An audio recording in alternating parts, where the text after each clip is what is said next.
Have you ever asked the question, what caused the quarrel between Nigeria and Ghana? The history behind it is very long, but let me break it down for you guys. It all started with these guys, the British Empire. The British Empire were trying to colonize the entire Africa, and they needed help to defeat a certain people known as the Ashanti Empire.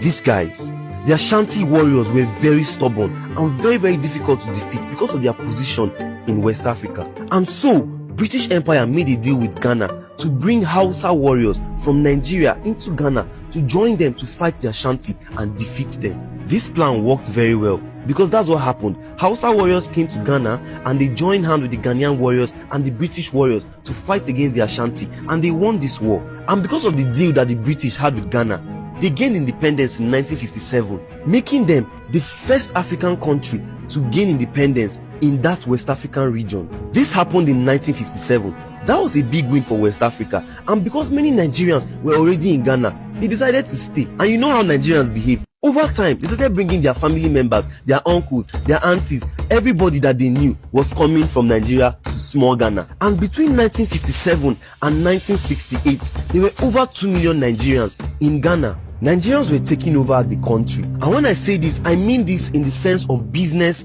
and economic growth. Nigerians are resilient, and it's not today it started. Over time, they were taking over all the businesses. They were becoming as rich as possible. And this wealth that Nigerians were amassing did not give the president at the time joy.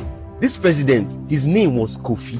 And because of this, President Kofi passed a law that was known as the Aliens Compliance Order. Basically, this law said that anybody who wasn't from Ghana that did not pass through the normal migration policy to come into Ghana should get out. And when he was saying this, he was referring to Nigerians. And because of this, from 1969 to 1970, over 2 million Nigerians were deported back to their country by fire, by force. So at this point, Nigerians were not happy. But what can they do? They have to go home. But because Nigerians had already made so much money and already gained so much knowledge about how to grow an economy, our economy began to boom quicker than their own. This thing was very easy for Nigerians because we have number, both when it comes to people and land mass. And quickly, our economy became 2 times, even 3 times as valuable as Ghanaian economy.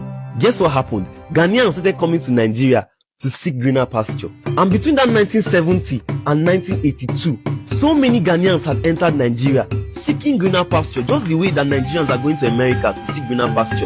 That was how it was back then. But in 1983, the president at the time, President Shehu Shagari, who happened to be a military president, decided that these Ghanaians that pursued us back then, what are they doing in Nigeria? Oh yeah, Ghana must go. That was where that famous slogan came, Ghana must go.